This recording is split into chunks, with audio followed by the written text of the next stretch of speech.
Good morning student.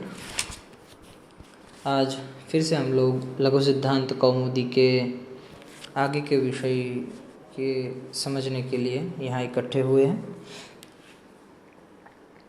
अभी तक हमने वर्णों का परिचय किया, प्रत्याहार बनाए, उसी के साथ वर्णों का जो विभाजन है उसका विभाजन और उसके भी जो सब टाइप्स हैं उन सब को हमने देखा कि प्रत्येक वर्ण है ह्रस्व दीर्घ और प्लित इसमें विभाजित होते हैं। उसके साथ पुनः वो ह्रस्व दीर्घ प्लुत वो भी सब डिवीज़न में डिवाइड होते हैं, उदात्त अनुदात्त और स्वरित। वो उदात्त अनुदात्त स्वरित भी अनुनासिक और अननुनासिक ऐसे दो विभागों में बंटते हैं। तो कुल मिलाकर हमने देखा कि प्रत्येक वर्ण जो है वो ह्रस्व दीर्घ और प्लित में और उसके सब डिवीज़न के साथ आकार आदि कोई 18 प्रकार में, कोई 12 प्रकार से विभाजित होते हैं। अब वह प्रत्येक वर्ण किसी न किसी संज्ञा से संज्ञित है। ह्रस्व संज्ञा है, दीर्घ है, उदात्त है या अनुदात्त है, वो सभी एक संज्ञाएं हैं। तो और अभी आगे इस संज्ञा प्रकरण में सवर्ण संज्ञा, सवर्ण दीर्घ संज्ञा बोलते हैं उस सवर्ण दीर्घ संज्ञा के विषय में आज हम समझने वाले हैं। यह जो सवर्ण दीर्घ संज्ञा है वो क्यों ज़रूरी है, उसका उपयोग क्या है। जब हम संधि के लिए किसी दो शब्द को संयोगित करने के लिए या जोड़ने के लिए प्रयत्न करेंगे उस समय में यह सवर्ण संज्ञा की ज़रूरत होगी। इस सवर्ण संज्ञा करने से किसी शब्द का दीर्घ उत्पत्ति होगा। अर्थात जैसे हम उदाहरण के रूप में देखेंगे, दो शब्द है देव प्लस आलय, तो देवालय ये शब्द होता है। अब देवालय शब्द बनाने के लिए दो शब्दों को, दो वर्ण के शब्द समूह को हमें जोड़ना है, तब जाके देवालय ऐसा शब्द बनेगा। तो अब उस देव के पीछे रहा अकार प्लस आलय का आकार, उन दोनों के संयोजन के लिए यह सूत्र ज़रूरी है। कैसे ज़रूरी है, तो इस सूत्र को समझते हैं और जानेंगे। ये जो सूत्र है वो क्या बताते हैं, महर्षि पाणिनि जी ने इस सूत्र में पहले अध्याय के पहले पाठ का ये 9वां सूत्र है, उसमें उन्होंने बताया तुल्यास्य प्रयत्नं सवर्णम। इस सूत्र के मूल 3 शब्द हैं, तुल्य, आस्य, प्रयत्नम। सूत्र को समझने के लिए इन 3 शब्दों को हम समझते हैं, तुल्य, आस्य और प्रयत्नम। तुल्य का अर्थ है समान, किसके समान, किसके जैसा। तो बताते हैं आस्य और प्रयत्न। आस्य का अर्थ है उच्चारण स्थान और प्रयत्न का अर्थ है आभ्यंतर प्रयत्न।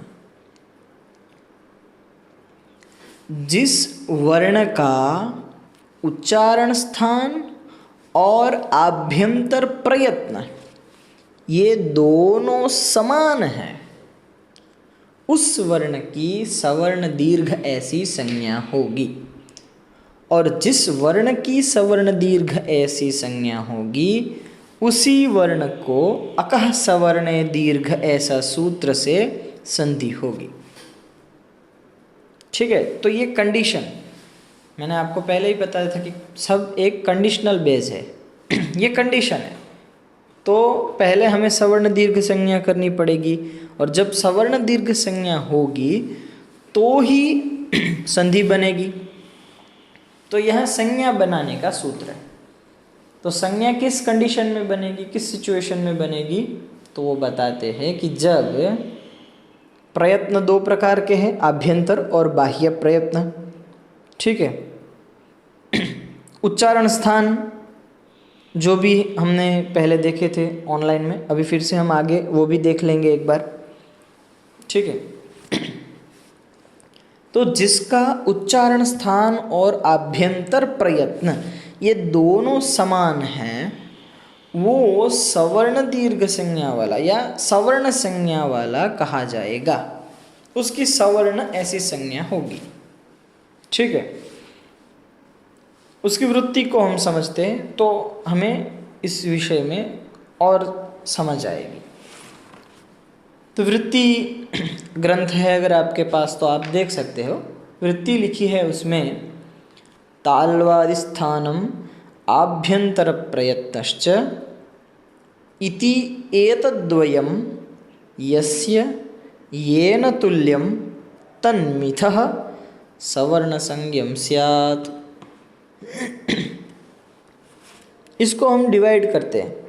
किसी भी सूत्र को, किसी भी पंक्ति को, किसी भी श्लोक को, किसी भी वाक्य को अगर समझना है तो उसको तोड़ दो, मरोड़ दो, काट कूट कर लो। उसकी प्रत्येक एक एक वर्ण को समझो, एक एक वर्ड को समझने का प्रयत्न करो, तो पूरा पैराग्राफ या पूरा श्लोक या पूरा जो सेंटेंस है वो समझ में आ जाएगा। तो यही पूरे सेंटेंस को हम समझते हैं। ताल्वादिस्थानम आभ्यंतर प्रयत्नश्च इति एतद्वयं यस्य येन तुल्यं तन्मिथः सवर्णसंज्ञा स्यात्।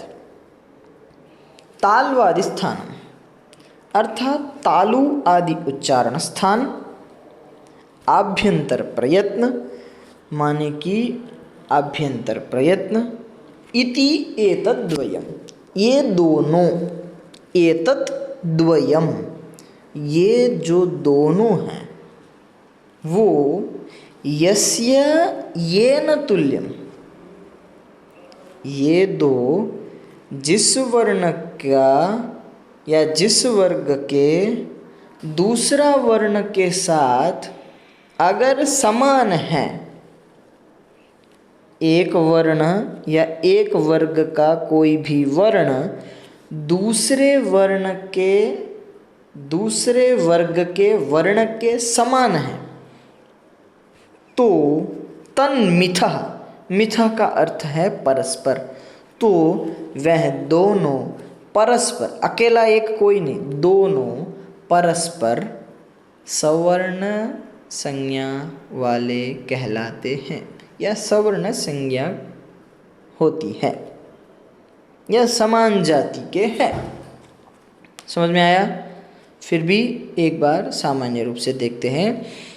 जिसका तालु आदि उच्चारण स्थान और आभ्यंतर प्रयत्न यह दोनों जिस वर्ण का जिस वर्ण के साथ समान है, मतलब एक वर्ण का दूसरे वर्ण के साथ समान है, तो वह वर्ण सजातीय या सवर्ण संज्ञा वाले कहलाते हैं।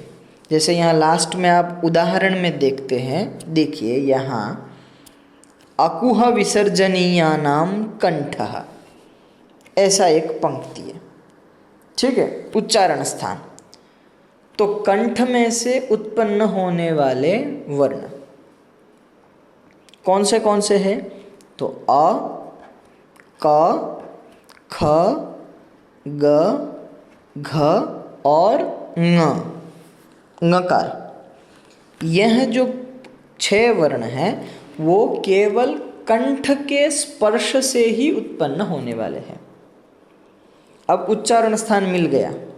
ठीक है, तो अब देखिए कि यहाँ ककार है वो कंठ से उत्पन्न होता है क, और ग जो है वो भी कंठ से उत्पन्न होता है। मतलब कि ये दोनों का उच्चारण स्थान कैसा हुआ? समान हुआ। अब रहा आभ्यंतर प्रयत्न।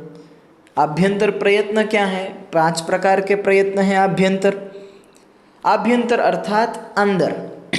जब हम किसी भी वर्ण का प्रोनाउंसिएशन करते हैं, वर्ण को उच्चरित करते हैं या बोलते हैं, उस समय हमारे नाभि में से, हमारे उदर में से जो हमारी जठराग्नि है वो एक वायु का गति करेगी या वायु के फोर्स को फ्लो करेगी, जिससे वो वायु हमारे फेफड़े से लेकर गले तक आएगा और हमारे गले के अंदर से एक ध्वनि उत्पन्न करेगा और किसी न किसी हमारे गले से लेकर ओठ तक के किसी न किसी शरीर के इस मुंह के अंग से स्पर्श होकर के वो शब्द के रूप में या वर्ण के रूप में बाहर निकलेगा।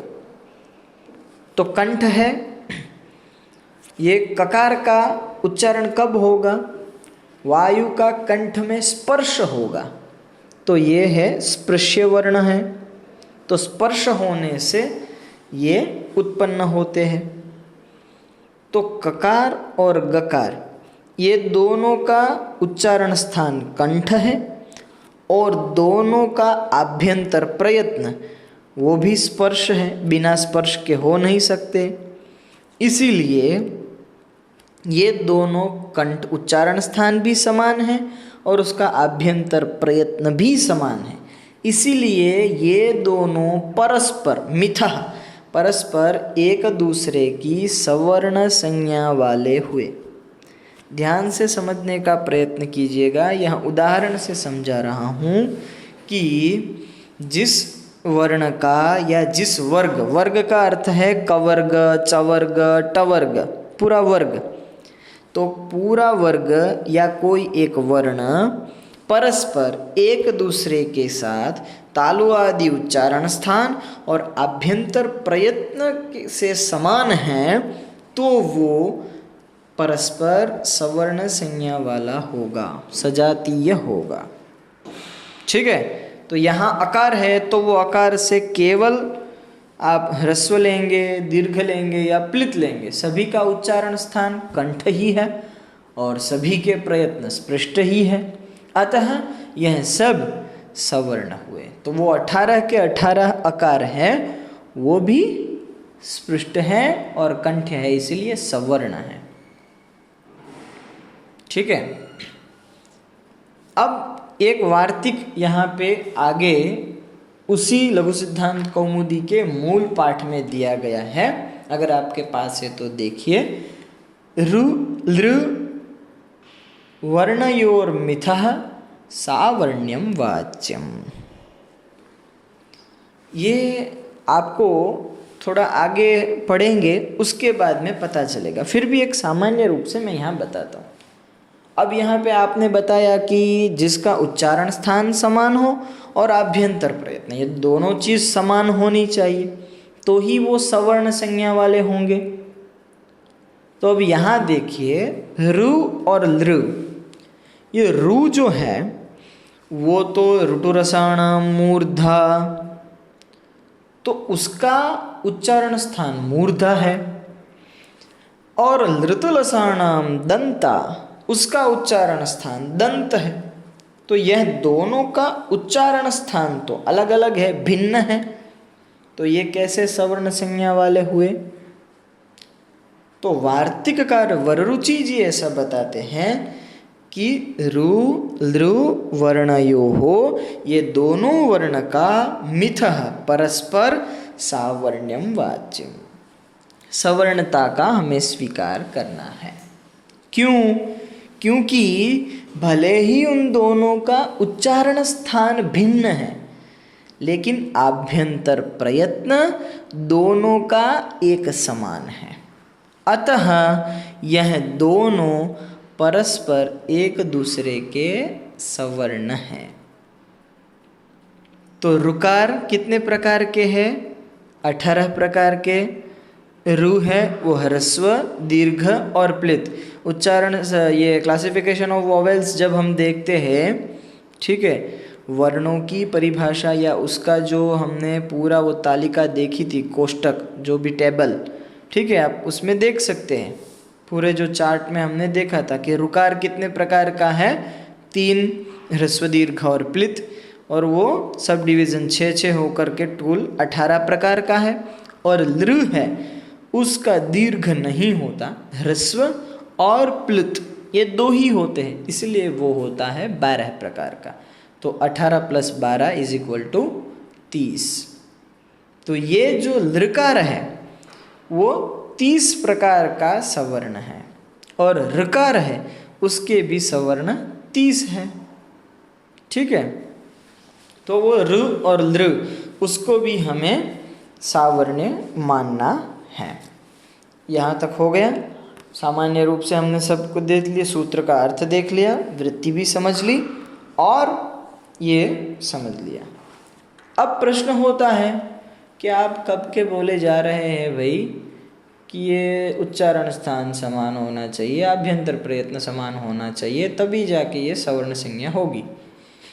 तो पहले हमें वो तो पता होना चाहिए ना। अभी ये रुटु लसाणा मूर्धा दंता आपने बोल दिया, अब तो हमें कुछ पता ही नहीं है, अभी पल्ले ही नहीं पड़ रहा है। तो उच्चारण स्थान कौन से है, आभ्यंतर प्रयत्न कौन से है, बाह्य प्रयत्न कौन से है, वो भी बताना जरूरी है। तो उसके लिए तुरंत ही लघु सिद्धांत कौमुदी में ये वरदराजाचार्य जी ने उच्चारण स्थान वो बताए हैं कि वो उच्चारण स्थान कौन से हैं। यह जो उच्चारण स्थान है वो संपूर्ण रूप से स्पष्ट रूप से यहाँ बताया गया है कि प्रत्येक एक एक वर्ण, मैं न कोई शब्द की बात करता हूँ न कोई वाक्य की बात करता हूँ, ये पूरा एक ध्वनि विज्ञान है। अभी वर्तमान समय के बुद्धिजीवी लोग संस्कृत को मृत भाषा बताते हैं, या संस्कृत में कुछ है नहीं, ये है वो है, जो बताते हैं वह सब गलत है। पहले ही दिन मैंने आपको बताया था कि ये पूरा एक साइंटिफिकली लैंग्वेज है, और ये हजारों साल पहले उन ऋषि मुनियों ने ऐसे ही व्यर्थ नहीं बताया, इसके ऊपर पूरा एनालिसिस किया है, रिसर्च किया है, प्रयोग किए हैं। उसके बाद में ये निर्णय किया है कि प्रत्येक एक एक वर्ण इस अंग को स्पर्श करके या इस अंग से ही उत्पन्न होगा। तो यहाँ आगे दिए जाने वाले सभी वर्ण अकुह विसर्जनीयानाम कंठः, तो ये प्रत्येक वर्ण है वो केवल और केवल कंठ से ही उत्पन्न होंगे, उसके अलावा अन्य कोई अंग से उत्पन्न नहीं होंगे।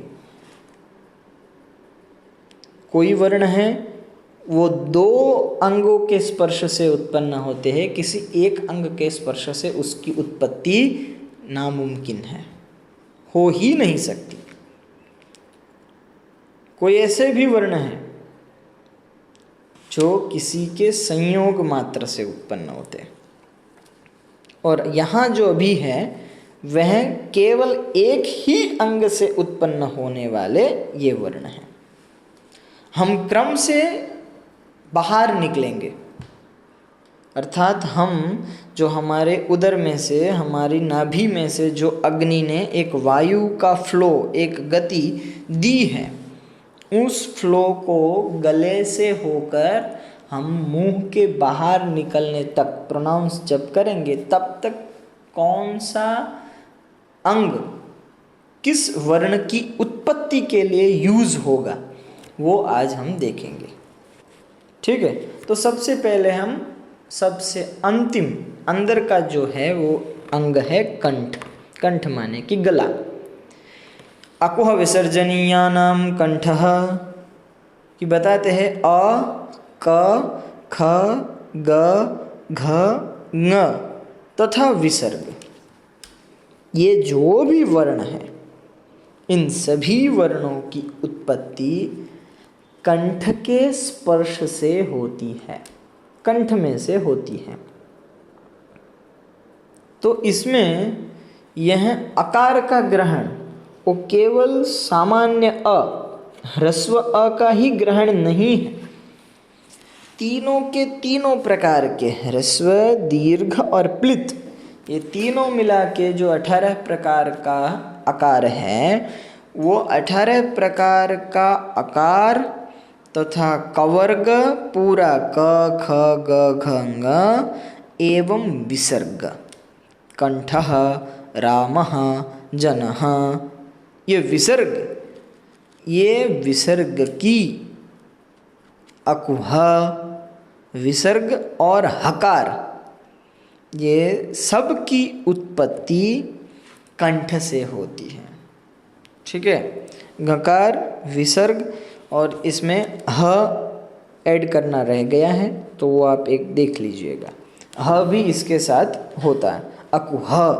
ठीक है, अकार, कवर्ग, हकार और विसर्ग, हिरण का ह और विसर्ग, हीरेलाल का ह और विसर्ग, ये सब कंठ से उत्पन्न होते हैं, इसलिए इसका उच्चारण स्थान कंठ है।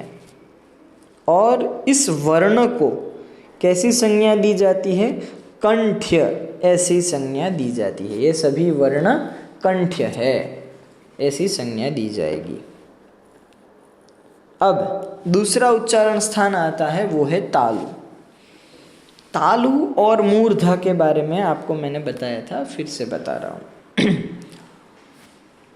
ठीक है, तालु है वो ऊपर का भाग है, मूर्धा है वो नीचे का भाग है। जिह्वा के ऊपर का जो गोलाकार भाग है वो है तालु, और नीचे का जो भाग है वो है मूर्धा। ठीक है, ट, ठ, श, अब उसमें जो दांत की और नीचे वाला जो भाग आता है वो मूर्धा कहा जाता है, और ऊपर का भाग है वो तालु है।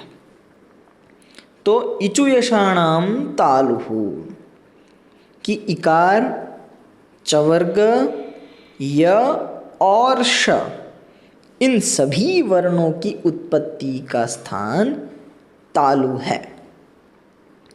तो आगे बताया वैसे ही 18 प्रकार का इकार, ई उ रुल्द्रु, वो सभी 18 प्रकार से अ ई उ रु, ये सभी 18 प्रकार में डिवाइड होते हैं।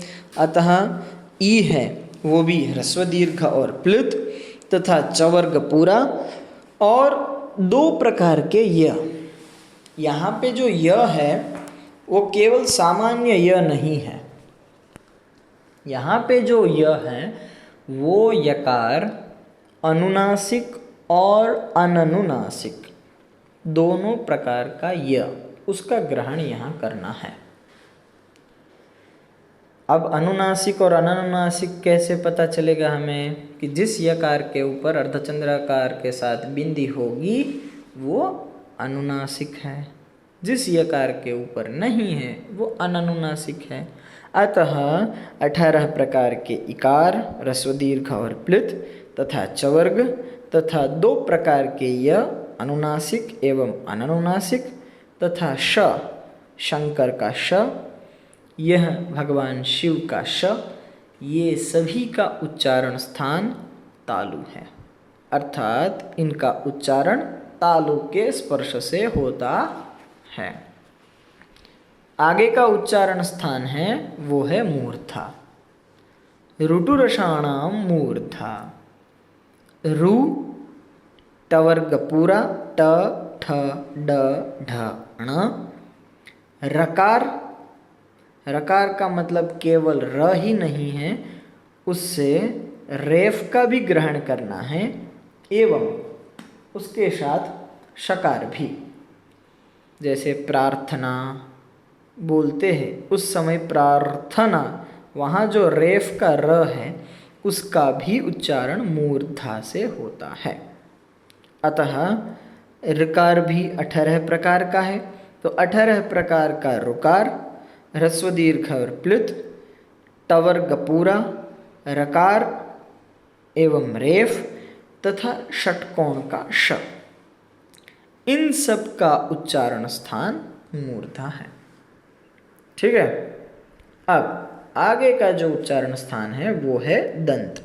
हम देखिए अंदर से बाहर की ओर आ रहे, पहले गला, उस गले से हम आगे आए तो मूर्धा आई, तालवादी स्थान आए, अब आगे आए दांत, दांत के बाद आएंगे होठ। हम गले से बाहर की ओर निकल रहे हैं, तो वो क्रमशः है। हम साइंटिफिकली बताते हैं, उसका कारण ऐसा है, ये सीक्वेंसली है, ऐसा नहीं बताया, सोच समझ करके ऋषि मुनियों ने सब ये रचनाएं की हैं। वो पागल नहीं थे। अभी का विज्ञान बताते हैं हमारी उत्पत्ति बंदरों में से हुई है, तो वो वैज्ञानिक बताने वाला मान सकता है, मैं नहीं मान सकता हूँ, क्योंकि हमारी उत्पत्ति तो हमारे ऋषि मुनियों के वंशज है, जिन्होंने ऐसे ये वैज्ञानिक तथ्यों युक्त ऐसी भाषाओं का और ऐसे विज्ञान की रचना की है या शोध की है। वैसे ज्ञानियों के हम वंशज हैं, बंदरों के तो वो वंशज हो सकते हैं, हम नहीं स्वीकार करते। ये तो एक सोची समझी बनाई हुई साजिश है, जैसे जिससे हमारी संस्कृति, हमारे कल्चर का विध्वंस हो सके, नाश हो जाए, उसको कोई स्वीकार ही न करे, हंसी मजाक उड़ाए। इसलिए चलो खैर वो बात अलग है, अब हम हमारे विषय में ही रहते हैं। अब आगे का स्थान है वो है दंत, दांत। उससे कौन से वर्ण उत्पन्न होंगे? तो वो है लृटुलसानाम लृतुलसानाम दंताः, लृ तवर्ग पूरा, ल और स। यह सभी वर्ण जो हैं वो दांत के स्पर्श से उत्पन्न होते हैं। यह इसके उत्पत्ति के समय, प्रोनाउंस करते समय हमारी जिह्वा दांत को स्पर्श करेगी। तो लृ है वो कितने प्रकार का लृ है? 12 प्रकार का। इससे आगे हमने पढ़ा था, ठीक है, ये जो सूत्र है जब हमने पढ़ा था मुख नासिका वचनोनुनासिकः, ये सूत्र जब हमने पढ़ा तो उस समय में बताया था लृ वर्णस्य 12, मतलब कि लृ नाम का जो वर्ण है वो 12 प्रकार का है। क्यों 12 प्रकार का है? दीर्घाभावात, बताया था आगे ही कि उसमें दीर्घ का अभाव है। वो लृ है वो दीर्घ नहीं होता, केवल ह्रस्व और प्लुत, ये 2 प्रकार के ही विभाजित होता है। अतः वो जो वर्ण है वो 12 प्रकार का है। तो 12 प्रकार का लृकार तथा संपूर्ण तवर्ग तथा दोनों प्रकार के लकार। जैसे आगे यह हमने देखा अनुनासिक और अननुनासिक, वैसे ही ये लकार भी अनुनासिक और अननुनासिक, ये 2 ही व्यंजन वर्ण ऐसे हैं जो केवल इस 2 प्रकार में विभाजित होते हैं। केवल 2, यकार और लकार, वो अनुनासिक और अननुनासिक में विभक्त होते हैं, बाकी कोई वर्ण विभक्त होते नहीं हैं। और वो कैसे पता चलेंगे कि ये अनुनासिक है अननुनासिक है? उसके सिंबल से। अनुनासिक होगा तो उसके ऊपर अर्धचंद्राकार तथा बिंदी होगी, और अननुनासिक है तो वहाँ अर्धचंद्राकार बिंदी नहीं होगी। इसलिए ये 12 प्रकार का लृकार, ह्रस्व एवं प्लुत तथा तवर्ग तथा दोनों प्रकार के ल, अनुनासिक एवं अननुनासिक तथा स, ससला का स, ये जो है उसका उच्चारण स्थान दांत है, अर्थात इनका उच्चारण दांतों से होता है। अब यहाँ दांत जो है वो दांत शब्द से यहाँ हमें दांत के साथ साथ, तात्पर्य में दांत के पीछे उसके साथ में ही जो लगा हुआ मांस है, यानी कि दांत की जो जड़ें है उसका भी ग्रहण करना है, न केवल दांतों का। क्योंकि उच्चारण करते समय केवल दांत का ही स्पर्श नहीं होता, उसके साथ में दांत की जो जड़ें है या मांस है उसका भी हमारा स्पर्श होता है। अतः दांत का अर्थ यहाँ केवल दांत ही नहीं लेना, उसके साथ उसकी जो जड़ है, मांस है, उसका भी ग्रहण करना है। ठीक है। उसके बाद में जो आगे वाला वर्ण आता है वो है ओष्ठ। उपपद्मानीयानाम ओष्ठौ। अब दांत के बाद होठ। ठीक है। तो उकार पवर्ग पूरा प फ ब भ म तथा उपद्मानीय, यह सभी ओष्ठ से उत्पन्न होते हैं या ओष्ठ के स्पर्श से उच्चरित होते हैं। अर्थ देखते हैं। 18 प्रकार का उकार अ ई उ रु, ये 18 प्रकार से डिवाइड होता है।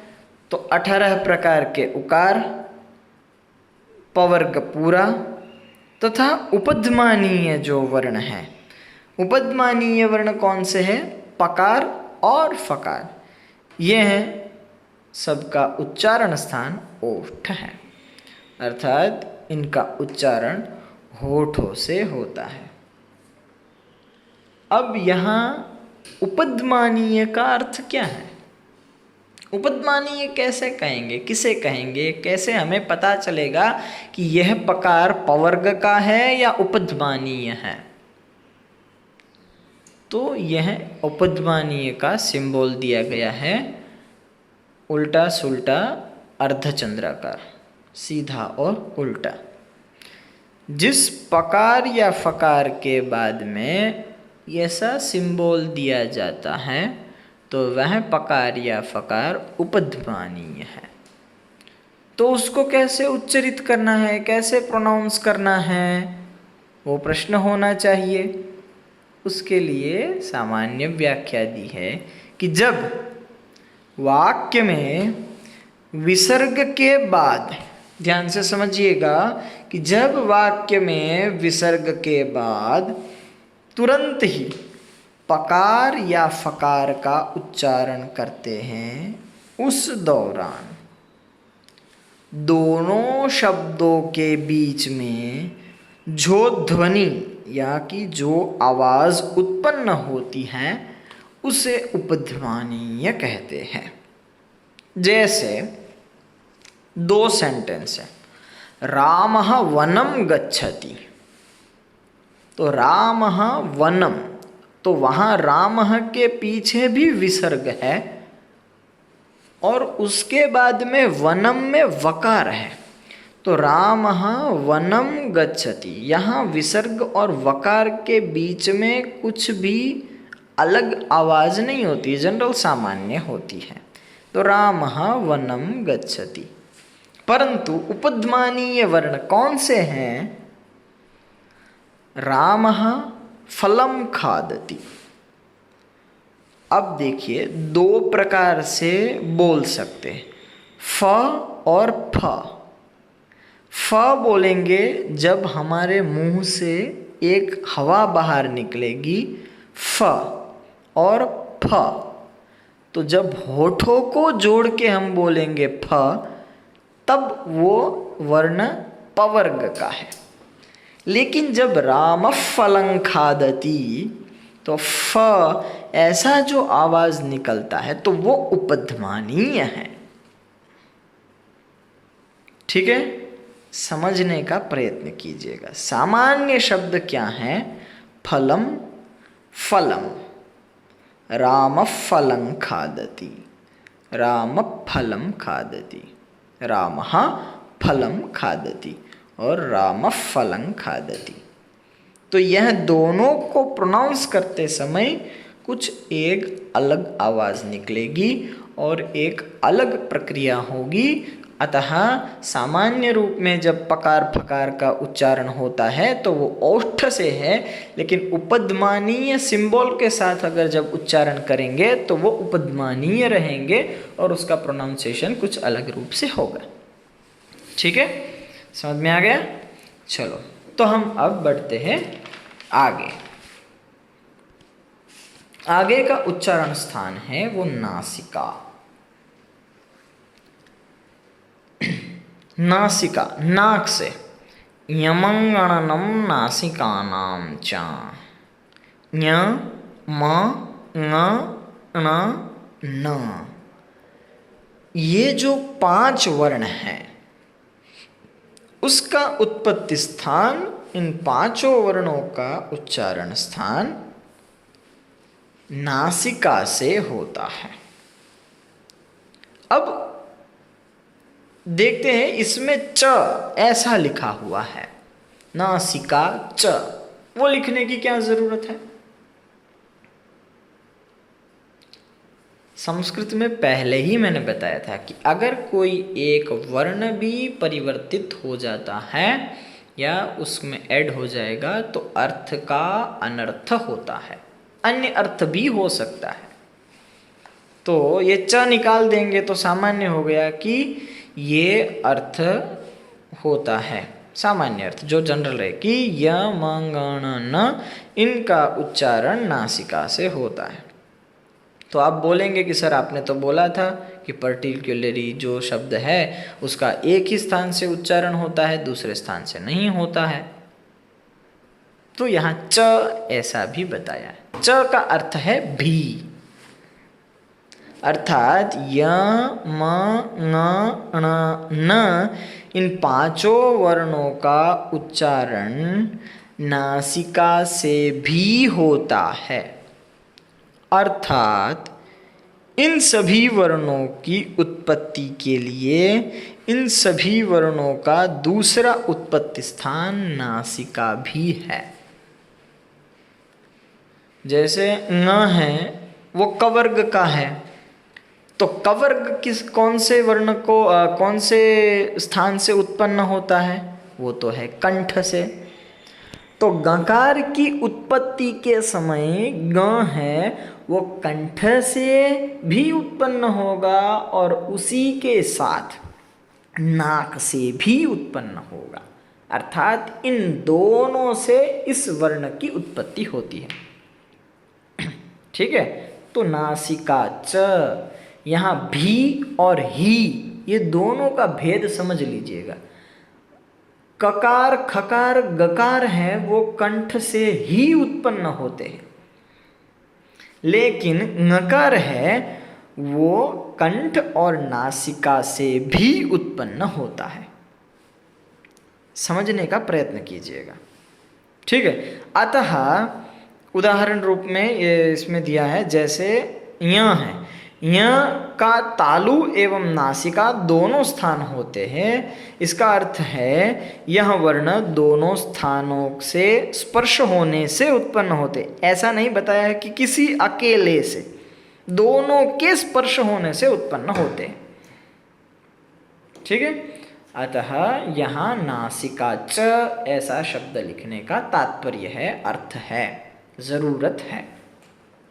अब यह हो गए सभी मूल स्थान। अभी तक हमने मूल स्थान पढ़े और अभी यहाँ नासिका से हम किसी भी वर्ण की उत्पत्ति 2 स्थानों से होती है उसकी शुरुआत की। आगे का जो है अभी तक हमने क्या पढ़ा? कवर्ग, टवर्ग, चवर्ग, तवर्ग और पवर्ग समझ लिया, उसके साथ में यवरल देख लिया, ठीक है, और ऊष्म वर्ण भी देख लिए, और अभी ये जो थे नासिका से उत्पन्न होने वाले, ठीक है, वो अनुनासिक वर्ण भी सब देख लिए। अब जो है वो बचे हैं दीर्घ और प्लित वाले वर्ण। तो दीर्घ और प्लित वाले जो वर्ण हैं वो सभी वर्ण यहाँ दिए गए हैं। वो देखते हैं कि ए दयितो हो कंठ तालु, ये जो वर्ण है ए और आई, ये दोनों वर्ण अकेले नहीं हैं। एकार की उत्पत्ति स्वयं नहीं हुई, 2 स्वर वर्णों के संयोग से ए बना है, अकार प्लस इकार, अ प्लस ई इज इक्वल टू ए। तो अकार और इकार के संयोग से एकार बनता है। तो दो वर्णों के संयोग से एकार बना है तो उसका उच्चारण स्थान भी दो रहेगा, क्योंकि दोनों भिन्न हैं। अकार का उच्चारण स्थान कंठ है तो इकार का तालु है। देख लीजिए, अकुह विसर्जनीयानाम कंठः इचु यशाणाम तालु। तो अकार का है कंठ, इकार का है तालु। अतः एकार के उच्चारण के लिए यह दोनों अंग का स्पर्श होगा। तो ए एवं ऐ 12 प्रकार के हैं, क्योंकि उसका ह्रस्व नहीं है, ह्रस्व का अभाव है, क्योंकि दीर्घ ही है। तो 12 प्रकार के दीर्घ एवं प्लुत एकार का उच्चारण स्थान कंठ तालु। कंठ और तालु दोनों संयम मतलब समान है, दोनों एक साथ स्पर्श होते हैं और उत्पन्न होते हैं, इसलिए उसका उच्चारण स्थान जो है वो कंठ तालु है। अब वैसे ही है उसके बाद वाला ओदौतोः कंठोष्ठम, ओकार एवं औकार। अब ओकार भी ऐसे ही अकार प्लस उकार उससे उत्पन्न हुआ है। तो अकार का उच्चारण स्थान है कंठ और उकार का उच्चारण स्थान है ओष्ठ। ऊपू पद्मानीयानाम ओष्ठो, हमने देखा अभी।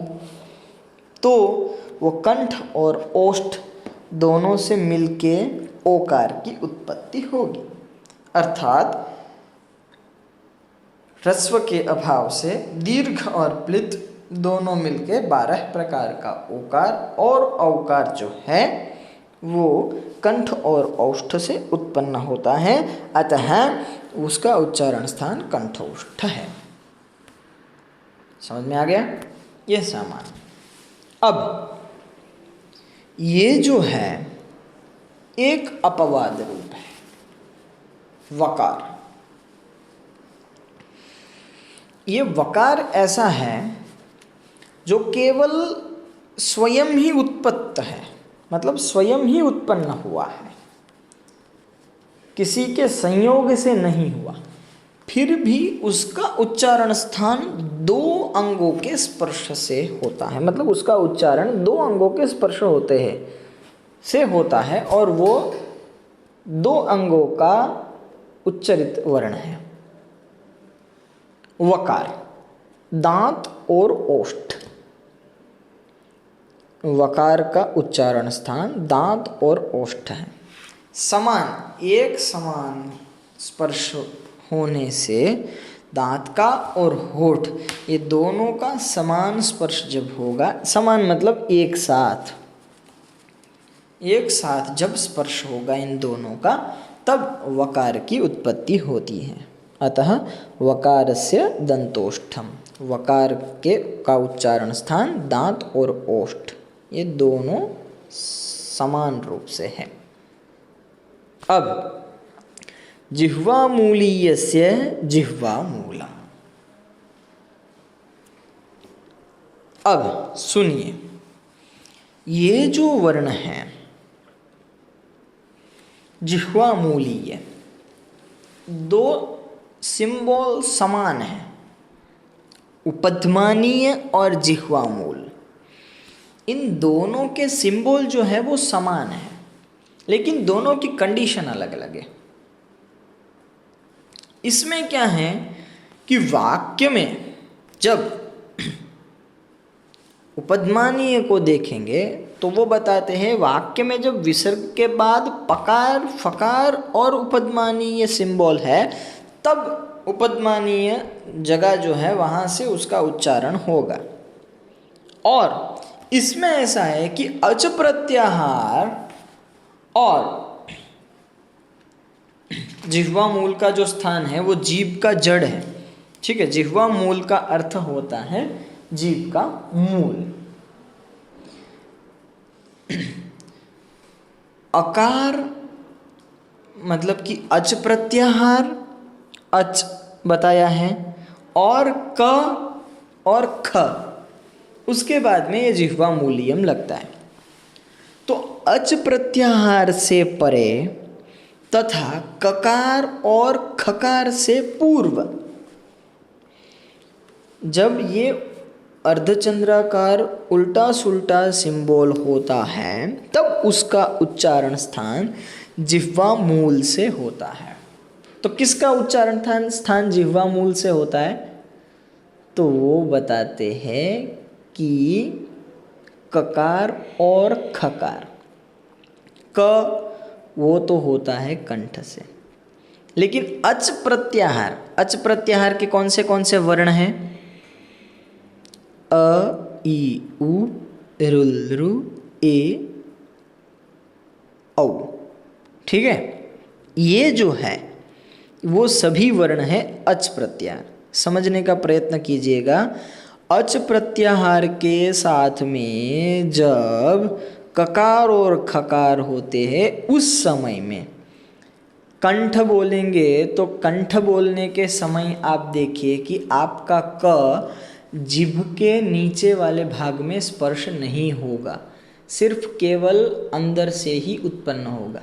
लेकिन अक ऐसा बताइए, अक ऐसा उच्चारण करेंगे तो उस समय में क जो है वो क आपके जीभ के नीचे वाले हिस्से में स्पर्श करेगा।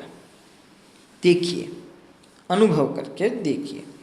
तो इसलिए जब अच प्रत्याहार के बाद में ककार या खकार आता है और ऐसा सिंबल होता है तो उसका प्रोनाउंसिएशन करने के लिए यह जिह्वा मूलीय भाग का स्पर्श होता है और यह दोनों वर्ण जिह्वा मूलीय उसका उच्चारण स्थान वाले कहलाते हैं।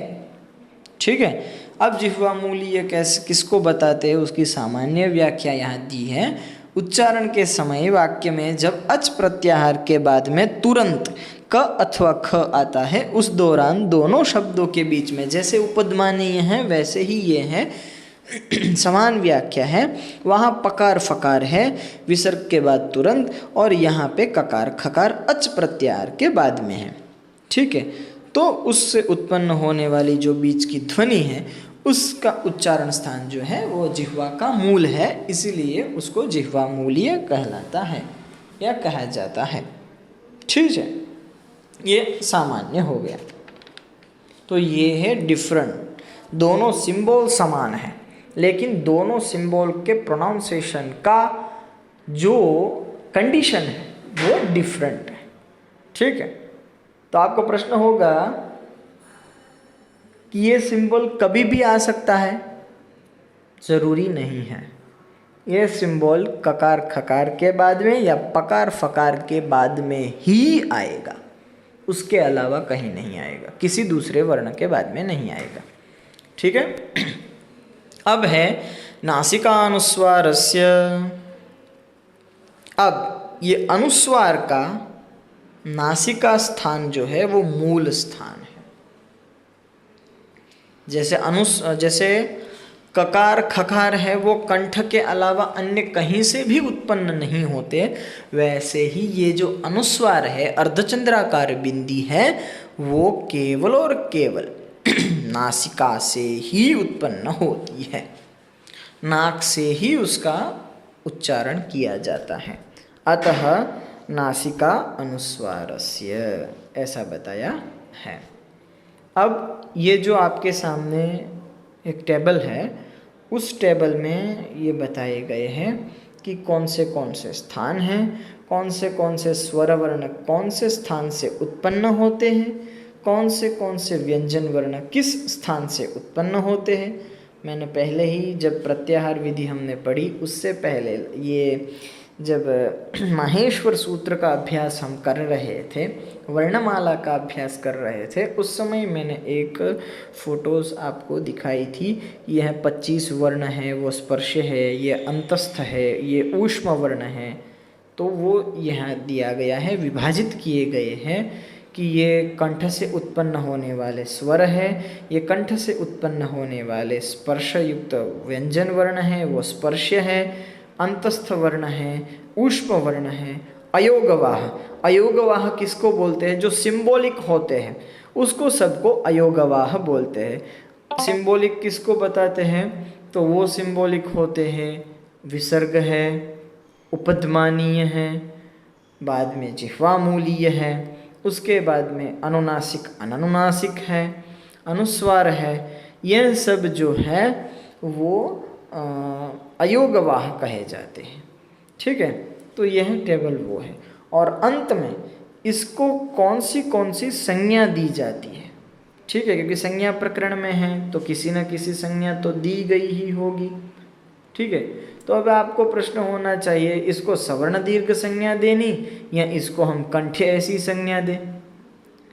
तो हम आपको समझाते हैं, वो समझिए कि देखिए, जैसे आपके क्लास का कोई एक विद्यार्थी है, ठीक है, अभी उसको कोई एक जिम्मेदारी दी जाती है, जैसे कि कोई CR है या LR है, तो अब उसके पास दो संज्ञा हुई। पहली उसकी मूल संज्ञा है, वो क्या है? वो है कंठ्य या विद्यार्थी। ठीक है, वो विद्यार्थी है, तो विद्यार्थी ऐसी उसकी एक संज्ञा हुई, क्योंकि यहाँ वो अभ्यास करने के लिए आता है, विद्या का अभ्यास प्राप्त करने के लिए आता है, इसलिए वो विद्यार्थी है। और उसकी दूसरी संज्ञा हुई कि वो CR है या LR है। ठीक है, या कोई भी प्रोजेक्ट का मैनेजर है या कोई भी जिम्मेदारी को चलाने वाला जिम्मेदार व्यक्ति है, अतः उसकी वो दूसरी एडिशनल संज्ञा हुई। ठीक है, तो वो मूल संज्ञा और एडिशनल संज्ञा जो है वो भिन्न है। अतः मूल संज्ञा उसकी कंठ्य है और उसकी सब जो है वो है स्पर्श्य है, वो है तालव्य है, स्पर्श है, मूर्धन्य है, स्पर्श है, दंत्य है, ओष्ठ्य है, नासिक्य है, ये उसकी संज्ञा है। ठीक है, तो यह संज्ञा प्रकरण का यह जो संपूर्ण सूत्र है उसका जो पहला पार्ट है वो आज हम इस वीडियो में देखें। तुल्यास्य प्रयत्नम, उसमें आस्य उच्चारण स्थानानि कौन सी है, कितनी है, और उस स्थान में से कैसे कैसे वर्णों की उत्पत्ति होती है। ठीक है, नेक्स्ट वीडियो के अंदर हम आगे वाले पार्ट को देखेंगे, जो दो प्रकार के यत्न हैं, अभ्यंतर और बाह्य, उसके बारे में चर्चा करेंगे। ओके, धन्यवाद।